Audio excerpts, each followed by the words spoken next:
Hey everyone, welcome back to my channel. I'm Jess with So Many Creations. In this video, I'm going to walk you through my Explorer Crossbody. This is a freebie and it actually started back in 2020, if you can believe it, in the Better Homes and Gardens Quilts and More. This was the spring 2020 issue. It was the first in my 4-part series called Pack Your Bags. So if you have this magazine, maybe you've already made the pattern, we're going to go through the things that I did here, but we're also going to kind of boost it up a little bit. It's still going to be beginner friendly. It's still a very simple bag, but because of size and space constraints and also requirements from the magazine, I had to do a few things differently than I would normally do if I was writing a pattern. So in the magazine version, which is this one right here, it is a removable strap, but it's not adjustable. Today, we're going to add a slide, just like this one, so you can make your handle adjustable. It's still removable. There is a zipper closure, which is exactly the way the magazine has it. And underneath here, I've also added some magnets just to help keep that closed. In the original pattern, that was skipped. So if you would like to skip that as well, you totally can. So we're going to take this pattern right here and we're going to bump it up just a little bit. Instead of doing it all out of cotton like I did back then, I'm going to do the outside in cork, and I'm actually going to do the lining in waterproof canvas. If you would like to use cotton or canvas or anything in the woven kind of area, if you want to use like a cotton canvas or just a quilter's cotton, anything like that, even a linen, you can absolutely do that. The only difference for you is that you're going to interface your pieces. And when we get into that, I'll show you which ones you want to interface. You're going to need 2 pieces for the outside and 2 for the lining, and then you'll just need to assemble your handle. It's actually a pretty simple bag. So if you need any of the supplies, or if you would prefer to print out the supply list, which has the cutting, you can go ahead and get it right here on my website. Otherwise, I'm going to go through all of the pieces with you, and actually I'm going to cut my pieces for you so you can watch how I cut. If you don't need that, you can skip right forward into the instruction part. And I'm going to have a separate screen that will also list your sizes. That way, it's whatever is easiest for you. You can download something from the website or you can get it all on this video.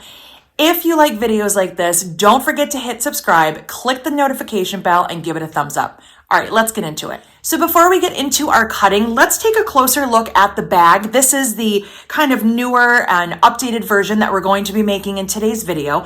This one right here, which is from the magazine, is just a little bit more simplified. Now, the bag itself is absolutely simple and beginner friendly. This one just had to be simplified even a little bit more than I would normally do just because of the magazine. When you are having, when you have a pattern in a magazine, you have certain amounts of words and space that you're allowed to, and the magazine was very set on having something super beginner friendly.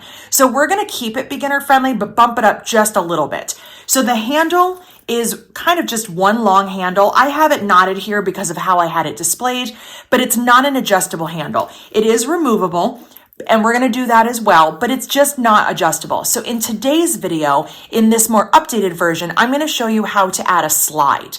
We're still going to make our little tabs right here with the D-rings, still making it a removable handle because I think it's a little bit easier, and especially with something thin like this. This is a 1/2 inch finished.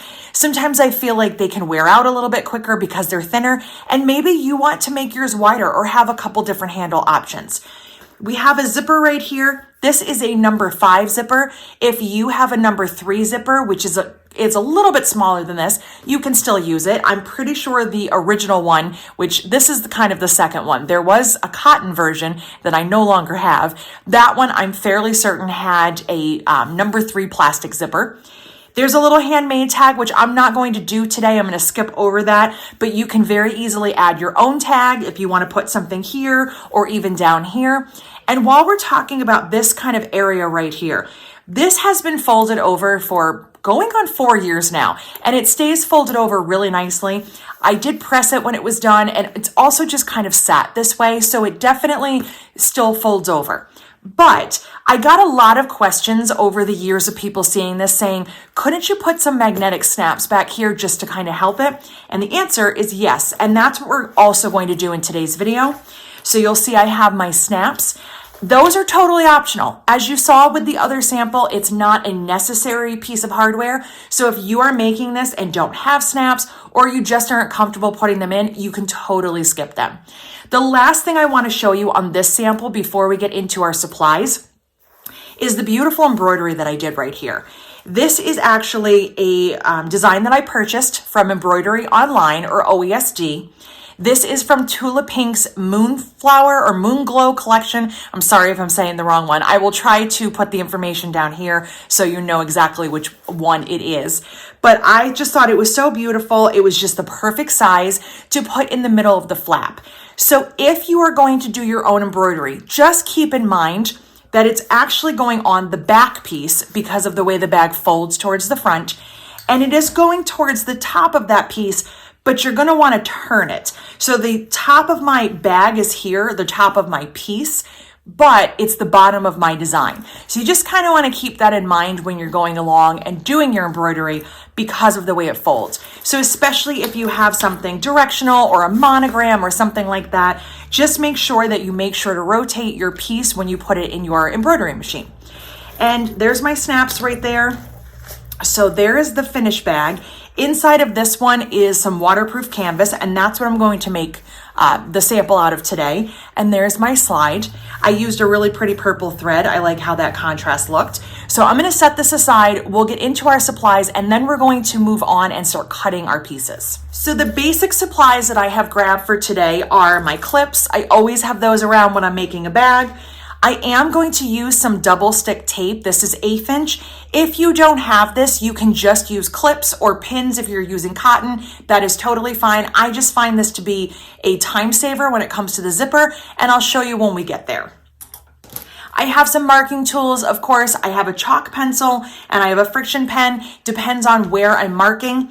The cork that I used for that sample has a black backing, so I needed chalk. And the one that I'm using today, which is here, actually has a lighter backing, so I'll probably just use my friction pen. Of course, I have some scissors. I have my seam ripper and stiletto combo.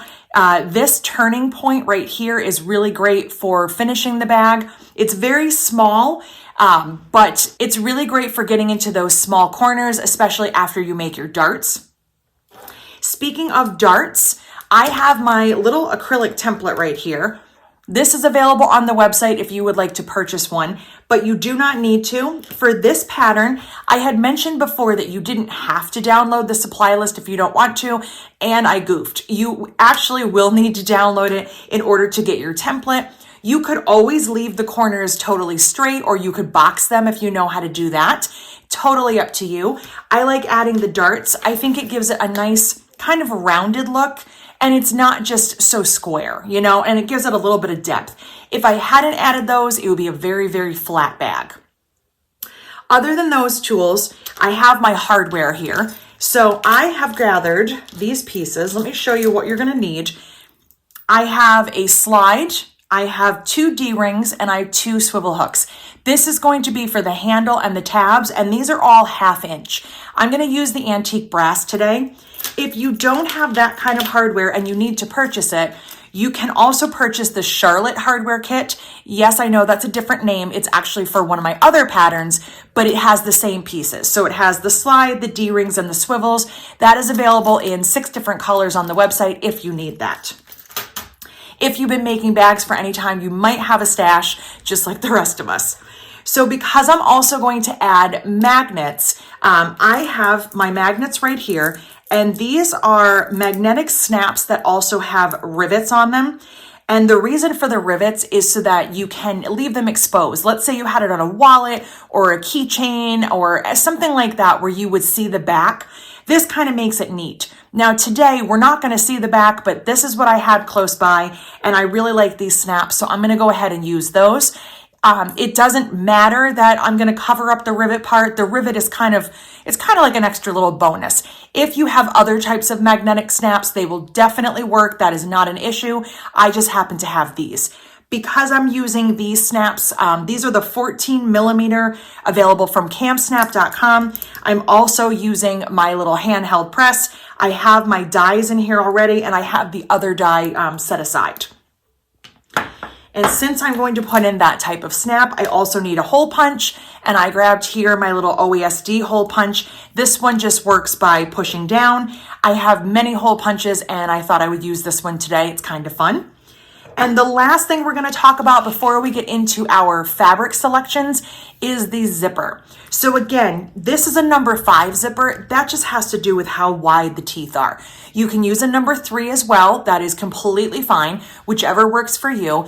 You're just going to want something that is plastic or nylon, as this one is, so that you can cut it and sew over it. The technique that we're going to use is going to leave you with kind of these little dips in the corner. I want you to see that now so you know that you did not do anything incorrect. It's the excuse me, it's the technique that we're using. This is a beginner friendly, I call it a sandwich technique. If you have been making bags and you want to change this up and use a different zipper install, absolutely, by all means, you can do that. If you're new to bag making, this is probably the simplest way to put in a zipper, but the one downfall is that you get these little dips. Because of this, that's why we also need something we can sew over. This zipper right here, the pull is metal and the teeth look like they're metal, but they're actually nylon. So now that we have all of our supplies, let's talk about the sewing machine. I'm going to be using my Janome Skyline S9. That is a domestic. That's what I did my embroidery on. And I'm going to be using my G foot, which is my stitch in the ditch foot. That's how I do 1/8 inch top stitching. And I'm going to use my O foot, which is my 1/4 inch foot. I've chosen a 40 weight Orifil cotton thread. You can use whatever you prefer. Polyester is fine as well. And I'm also going to use my favorite 9014 Microtex needle. I think this is a great bag making needle, whether you're using cork or cotton. So let me just slide everything kind of over, and let's take a look at the fabric requirements that we're going to need, and then we'll go ahead and do some cutting. So for the outside of my bag today, I'm going to be using this cork. This has little acorns and leaves on it. I do not need to interface the cork, so I'm gonna just go right to cutting. I don't need to put any interfacing on here. If you're using cotton for the outside, you will need a fat quarter of cotton. One thing that I would highly recommend is that you don't use something directional. And let me show you. I grabbed this one just to kind of show you what I mean. This pattern right here has a very clear direction. All the little bumps are kind of going in one way.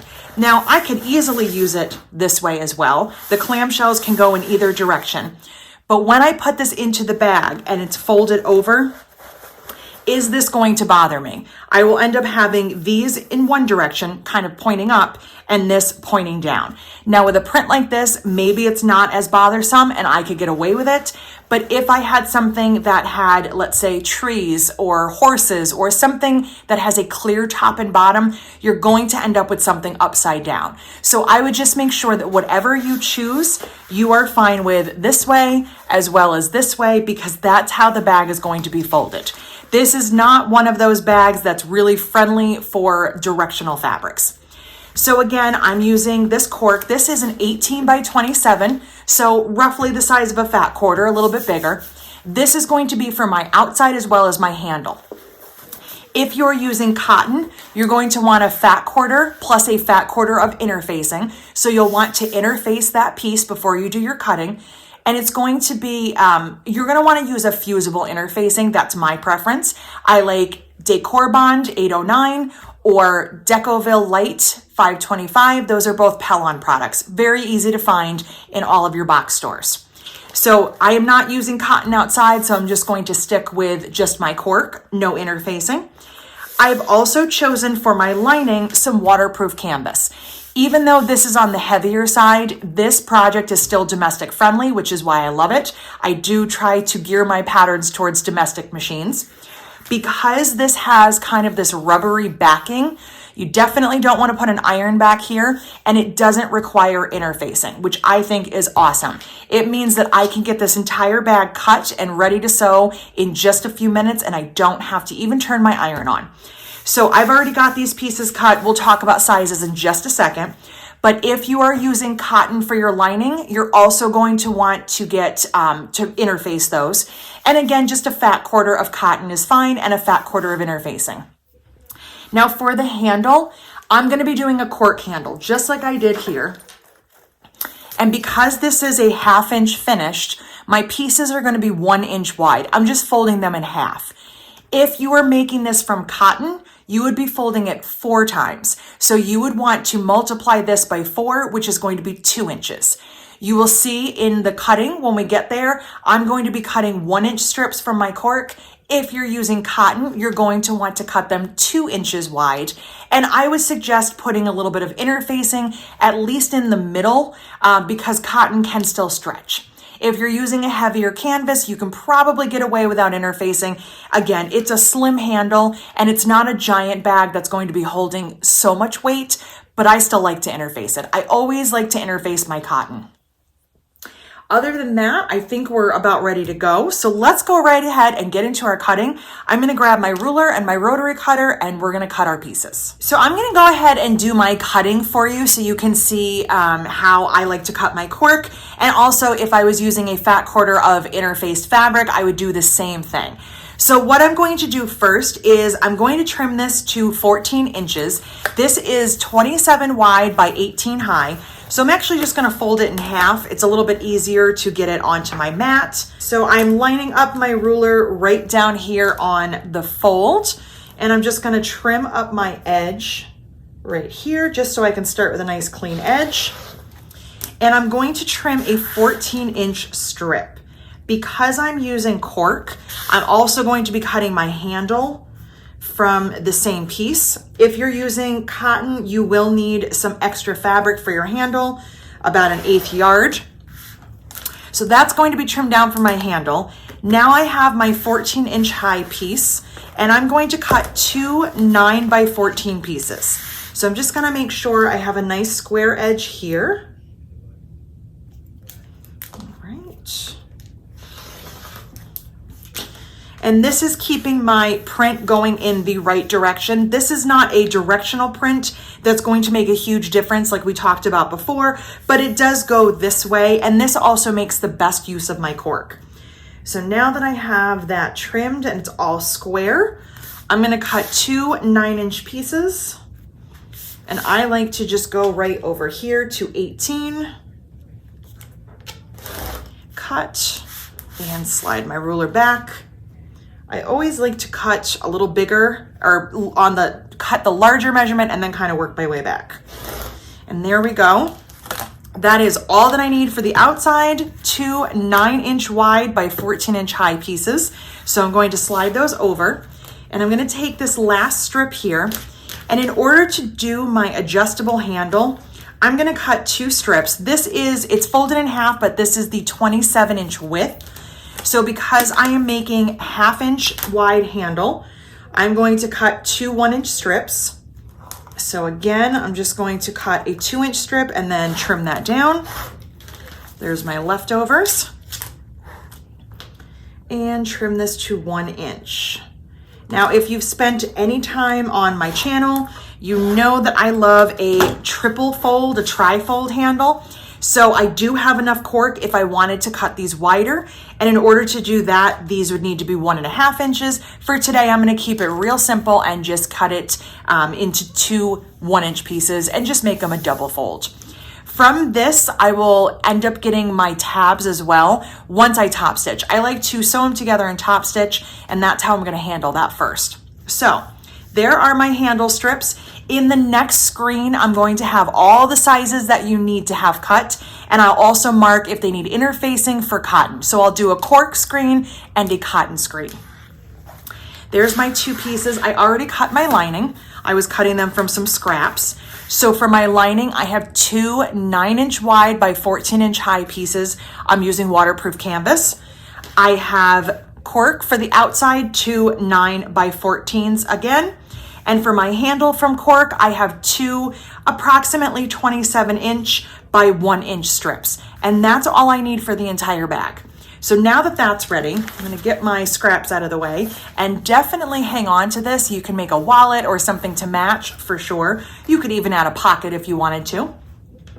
What I'm going to do first is prep my handle. And the way that I like to sew my handle is kind of like if I was making quilt binding. So I'm going to lay one of my pieces right side up. I'm going to place my second piece right side together, just like this. I'm gonna grab a clip and I'm gonna put those right here, line up those edges, okay? And grab my pen, grab my ruler. Of course, I put the clip in the wrong spot. There we go. And I'm going to draw a 45-degree line. So I'm basically drawing from this corner to this corner. Get that in place, just like that. And that is going to be my sewing line. I always double check, make sure I drew it in the right direction. So when I sew, it's gonna open like this. Perfect, okay. I just always get a little bit nervous that I drew it the wrong way. So I'm going to stitch on here, right on that line, make sure I backstitch, and I'll trim my seam allowance to about 1/4 inch and press that open. I'll come back over and we'll talk about top stitching.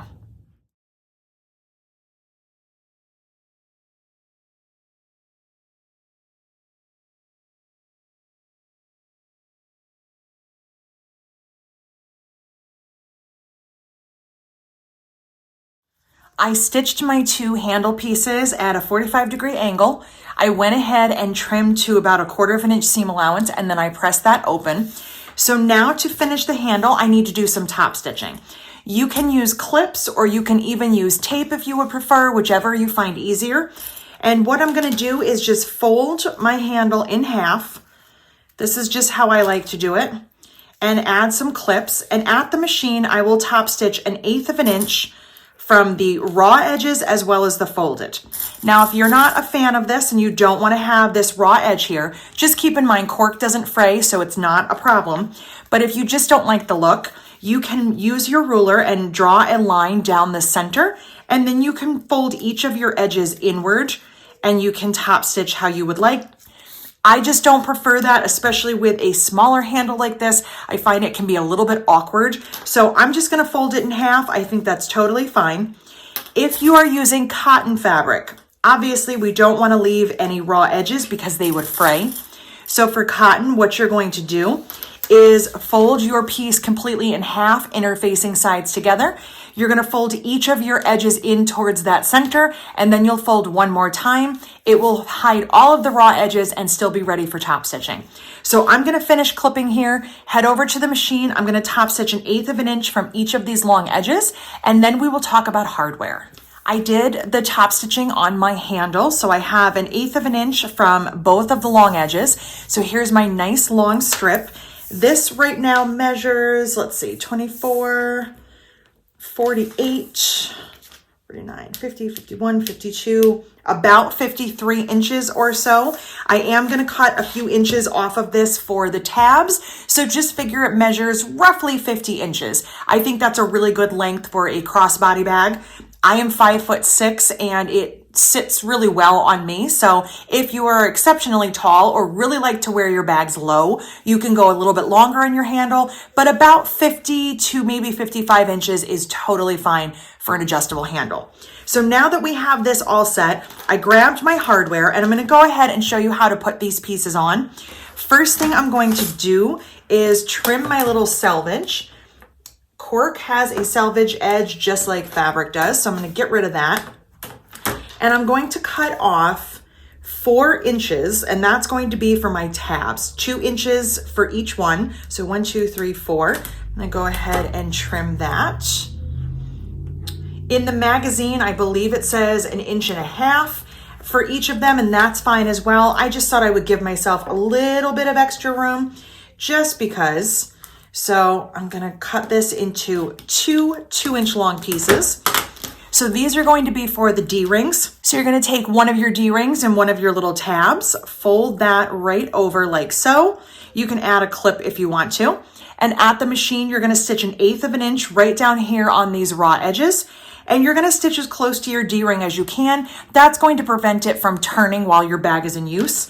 So we'll do the same thing with this one. Those are not going to be added to this piece, so these are ready to stitch. I'll just put them aside.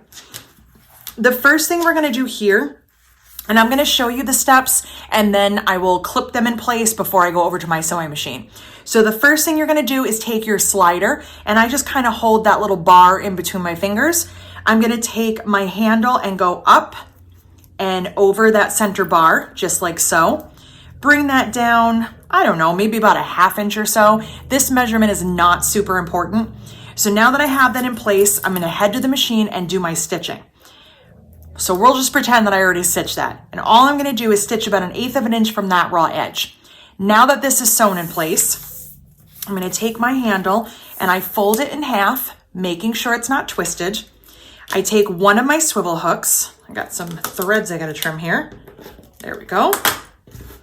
I'm gonna take my swivel hook and it's kind of facing out.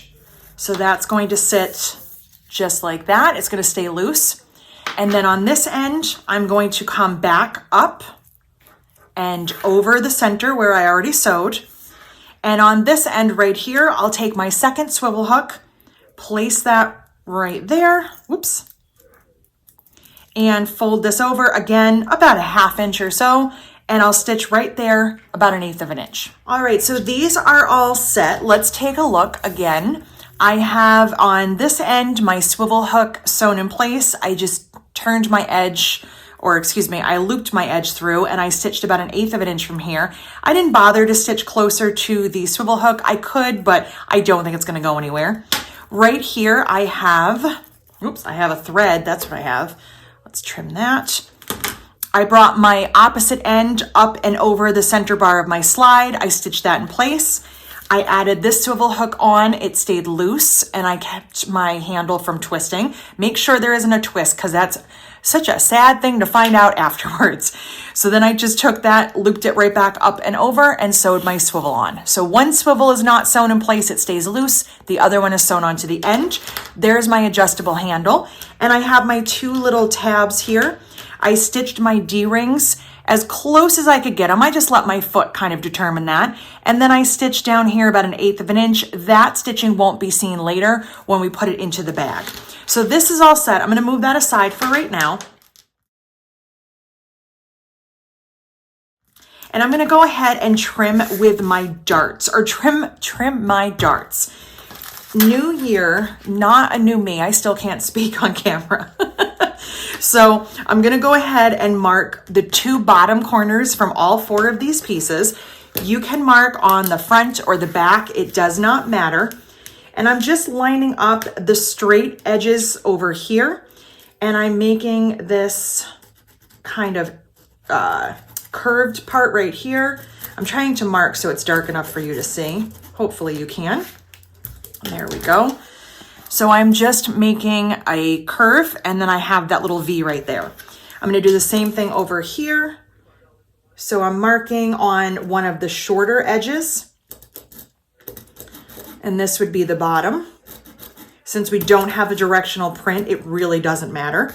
So now that I have that done, I'm gonna do the rest of these. I'm gonna mark those as well. And then I'm just gonna take my scissors. And the reason it doesn't matter if you mark on the front or the back is because we're cutting right on those lines.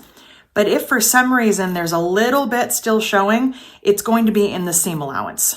We're gonna have a 1/4 inch seam allowance kind of covering all of that, so don't worry too much. So I trimmed the darts from the bottom edges of my 2 outsides and my 2 linings. So this is how each of them looks. It just has a little bit of a curve and then the V cut out. I don't need my linings right now, so I'm gonna set those aside. And I'm also gonna set aside one of my outsides. The next thing we're going to do is mark and add our tabs as well as our magnetic snaps. If you are not adding magnetic snaps, you can fast forward a little bit. You won't need to do this. But if you want to add them, I'm going to show you where your measurements are. Keep in mind, if you have embroidered anything or you have what you want to kind of be this front piece right here, we're actually going to be working on the opposite piece. So this is my plain piece. That one right here, that is my embroidered one. So everything we're going to do with the magnets will be on what will become the front, but it is the piece that doesn't have anything decorative if you've added that. So I'll keep this here so we can kind of take a look at that. So the first thing I'm going to do is mark down 4 inches for my little tabs. So I'm going to go ahead and do that. 1, 2, 3, 4. And you don't really have to mark. You can actually just use your clips to hold it in place. But because I'm going to be kind of moving this around, I might drop one. So there's my mark. I'm making it dark enough that I can see it. And this is a heat erasable pen, so I can always get rid of that later. So if that is my 4-inch mark, I'm gonna place my little tab just below it. So it's actually at the top of the tab. I'm gonna add a clip right there. And my raw edge is towards the outside. My D-ring is facing inward. I'm gonna do the same thing over here. So I'll put the top of the tab right at that little mark, just like so. Get my clip in there. Okay, so those are ready to go. So in order to add this style of magnetic snap, I'm going to need to punch a hole. So I will need to mark for my holes. If you're using a different type of snap, one that has just a washer on the back, you can use the same process. You're just going to be cutting slits and marking with your washer. For me, I'm just going to be cutting a hole for the center. So I have a couple of little scraps of cork here. These are just little, I didn't even really measure them, maybe 1 inch square. These are a little bit bigger, but this is just to reinforce the snap. I would also suggest doing this even if you are doing the other kind of magnetic snap. It's just gonna help to give it a little something extra to grab onto. So I'm gonna use my pen and I'm gonna use my ruler. From the top edge, so I'm working on the opposite end of my darts. I'm gonna mark up here. I'm gonna mark in 1.5 inches and down 1 inch. So we're gonna go 1.5 inches from the left, 1 inch down from the top, and I'm marking right there. That is going to be where I punch my hole. For you and your washer, that will be kind of the center of the washer, and you'll mark on the outside. I'm gonna do the same thing over here. I'm coming down 1 inch and over 1.5 inches. There is something in my way, so I can't do it that way. All right, 1.5 inch, inch down, 1.5 inch in. Okay. I like to triple check my measurements because I'm always afraid I'm making a mistake. So for the next ones, that's going to be for half of our snap. We're going to be marking 1.5 inches in and 8 inches down. So 1, 2, 3, 4, 5, 6, 7, 8. This is my 8, and I'm going to mark in again, 1.5 inches.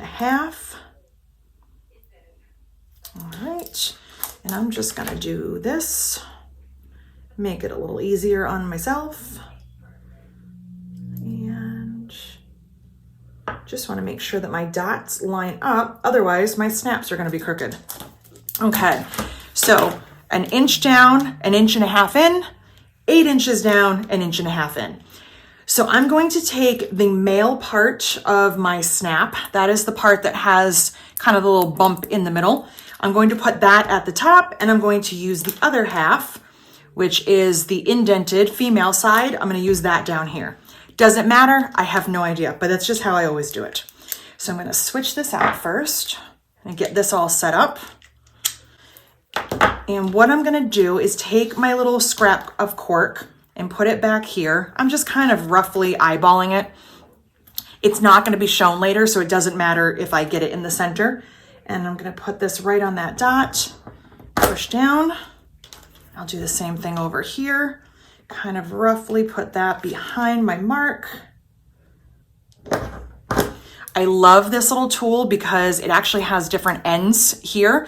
I'm just using the 2.5 millimeter, but when you need to make a hole, you don't have to worry about where you have to put it because you don't have any restrictions. I can put the hole anywhere that I want. I just love that. I have many hole punches. I've been using this one a lot lately because I really like it. So I'm gonna take my snap here and put that through both pieces. There's my little scrap in the back. Take one of the rivet parts, put that on here. Do the same thing here. And once those are in, I'm gonna set them. And I have to set them this way. The rivet goes towards the top and the snap goes towards the bottom. Just get everything lined up. Give it a squeeze.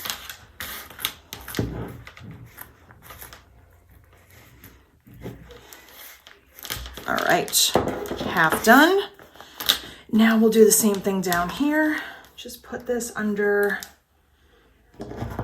punch my hole. And this one.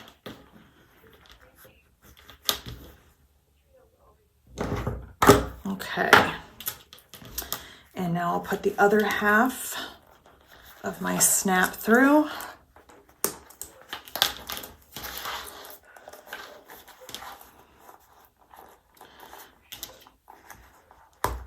And now I'm going to leave the top, but take the bottom out. Put the other half in. All right, so that's how that is looking. So what I'm gonna do is head over to the sewing machine. You can see my pieces did move a little tiny bit, which I knew was gonna happen. That's why I made my marks. And I'm just going to stitch within my seam allowance a couple times over each of those to lock them in place. I just stitched roughly about 1/8 of an inch from the edge.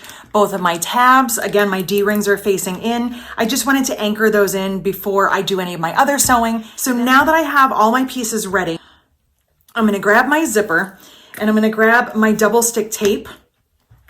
Now, as far as the pattern in the magazine is concerned, if you have that, it's gonna tell you to do your darts next and then to add your zipper, but I'm just gonna let you know it doesn't matter. You can do either order. We can put our zipper in now, then sew the darts and close it up, or we can sew the darts, add the zipper and close it up. It doesn't matter as long as both things are done before we start doing our final assembly. So for now, I'm just gonna start with my zipper. So the first thing I'm going to do is on one of my outside pieces, and I'm starting with this one, but it does not matter. I'm gonna take some 1/8 inch tape and I'm gonna put it right along this top edge. This is that nice straight top edge. I'm just gonna put that there. Now, if you don't have tape, that is completely fine. You do not have to have tape for this, and I'll show you another option. So if you don't have tape, what you're going to do is after you get your zipper in place, you're just gonna stitch it at the machine. So you'll just have a little bit of extra stitching, not a big deal. So I take my paper off and I'm gonna take my zipper and place my zipper right side down. And it is okay if your zipper hangs off the edge, that's totally fine. If your zipper is in the middle, it depends on what foot you're using. I'm gonna let mine hang off the edge just because I don't think people believe me when I say that all the time. They always think there's gonna be an issue, and there's not. You can let it just kind of hang over the side. So I placed my zipper right side down. If I didn't have tape, I would go to my machine and I would baste this. And the reason is I wanna keep my zipper as straight as possible. If I don't tape it or sew it down, there's a good chance my zipper might shift on me. So now that that is basted in some way, I'm gonna grab one of my lining pieces and put it right side down. Because I'm using waterproof canvas, I'm using the kind of more fabricy side, right sides together with the cork, the rubbery side towards me. If you have cotton, you would be looking at your interfacing. And I'm just gonna add a couple of clips here just to keep everything straight. I have all of my edges lined up here, my sides lined up here. There's my view from the top. And now I'm going to stitch 1/4 inch all the way across here, making sure that I backstitch. Seam number 1 is all stitched. So I sewed 1/4 inch all the way across here. Now I'm gonna open this up so I can see the other half of my zipper. And I'm going to repeat this process with these two pieces. So again, I'm gonna place my tape on my outside top here. So I've got my tape on here. I'm gonna take my paper off and I'm gonna place my other half of my zipper. Now I haven't top stitched anything, so this is of course kind of rolling up a little bit. I'm just gonna clip it so it's a little flatter and easier to work with. I'm gonna place this cork to cork, so right sides together. And now I'm going to take my lining piece and again, right sides down. So linings are right sides together. The back or the interfaced part is facing towards you. I'm gonna add some clips here. I'm gonna again sew 1/4 inch all the way across, making sure that I backstitch. All right, so now that this is all sewn in, before we do our darts, let's talk about top stitching. Because when it comes to top stitching on this kind of zipper technique, the less you do it, the more narrow top stitching, the better. As we discussed in the beginning, your zipper is gonna have this little bit of a dip, kind of this angle to it. The more that you top stitch, the further in, the worse that's going to get. So you'll see here, I did 1/8 inch. I would not recommend doing anything more than 1/8. So don't do 1/4, don't go too wide. Just kind of go really tight right against here. I'm going to stitch 1/8 of an inch on either side for my top stitching. While I'm at the machine, I'm also going to close up my darts. So let's take a look at those. We have 4 on this side and 4 on this side. You have 8 total. And what you're going to do is you're going to be folding your fabric or your cork right sides together like this, because we're going to be folding on those lines of that V. And then once you have this together, you're going to sew 1/4 of an inch, but remember, your 1/4 of an inch is going to be here. So it's actually going to extend past where the dart is. Here's where my cut stops, but my 1/4 inch seam is going to go further than that. So I'm going to do all 8 darts. Again, I'm just folding these together so that I can have a little bit of depth to my bag. Add a clip right there. And I'm going to be stitching 1/4 of an inch. Do that on all 8 of your darts. So let's go ahead and take a look at our stitching before we close everything up. I top stitched 1/8 of an inch from either side of my zipper. I'm not sure if you'll be able to see that, but let me flip that over. So there it is from the lining side. What I wanted to make sure of was that my lining was not rolling into the zipper. I want to make sure my pull will work with no issues. So I've got that top stitched. And then I went ahead and I stitched all of my darts. So you can see now the bottom of the bag kind of has this rounded kind of a shape to it. So I did the 4 on the outside and the 4 on the lining. Now that that's all ready, I'm going to grab my clips. I'm going to be using a lot of them. And I'm going to go ahead and close this all up. My magnets are in place. My D-rings are in place. Make sure, just double check that you're ready to go. And if you are, let's go ahead and close this up. So the first thing we're going to do is move the zipper pull into the middle of the bag. That's why it's okay to sew with it hanging off the edge as long as it's inside now. And over here where your zipper has kind of opened up, if that's hard for you to work with, you can go ahead and stitch a little bit right here just to close that. What I'm going to do now is take my 2 outsides, pull them right sides together, and my 2 linings right sides together. So I have both of those ready to go. The first thing I always like to clip is my zipper and then my darts, and then everything else should fall into place. So first thing I'm going to do is take my zipper and I'm going to push the teeth. Let me get rid of some of these little threads here. I'm going to push the zipper teeth towards the lining. Now, obviously we can't sew if the zipper is like this. So the teeth kind of have to turn a little bit. That's also why you get that little dip in your bag. Nothing to worry about. As long as the zipper functions, that's really all that we care about. So I'm just getting those seams together and I'm pushing the zipper teeth. They're over here towards the lining.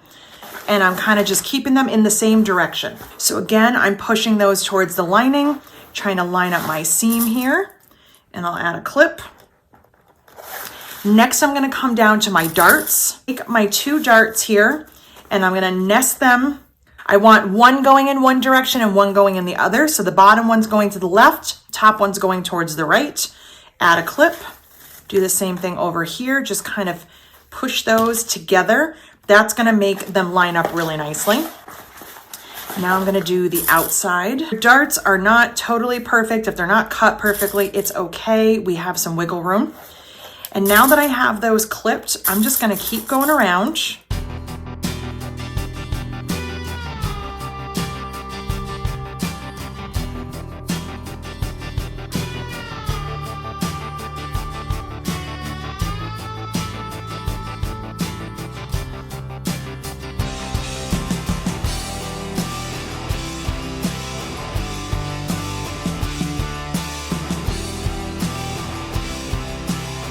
So let's take a look here. My zipper ends are kind of hanging off. I will trim those later. My zipper teeth are going together towards the lining. My darts are nested. I've clipped all the way around. So when I take this to the machine, I'm going to sew 1/4 of an inch seam, and I'm going to start down here. I'm going to start about right here, probably an inch-ish from my dart. And I'm going to stitch all the way around. When I get to my zippers, I'm going to take my time. I'm going to keep coming down here and I'm going to stop again about an inch past the dart. I'm going to leave a nice size opening that I can get my hand into so I can completely turn this bag when it's done. Just going to trim up a couple of extra little threads here. Now that I am all sewn, I'm also going to trim off the end of my zipper. I don't need all that hanging out inside the bag. So I stitched all the way around, except I left an opening in the lining. And now we can turn this right side out. This is not a hard one to turn because there's not a lot of stuff going on. Some bags, a little bit more difficult. All right, double check, make sure everything looks good before I close up the lining. Everything is lined up. Oh, my zipper looks real good. All right, how's this side look? That was a pleasant surprise. How about you? You don't look so bad. All right, everything looks good. Tabs are in, tabs are out actually, which is good. All right, so the last thing we're gonna do is just close up the lining. There's no top stitching because we already did that. So you're just gonna take your raw edges and tuck them under like so. Add a couple of clips here. I'm gonna stitch this real quick, about 1/8 of an inch. So that's all tucked in. Zip this up. There it is. And then I'm gonna fold this over, and I will take this to the iron and give it a press. And if you have a pressing clapper, you can kind of just set that on here and let it cool for a couple minutes, and it will start to make that crease more permanent. I'm gonna add my handle. All right. A nice, simple bag in an afternoon, ready to use. Oh, I just love it. It's so cute with the acorns. I hope you enjoyed this video. If you do and you like videos like this, don't forget to click subscribe, hit the notification bell, and give it a thumbs up. Thanks for watching.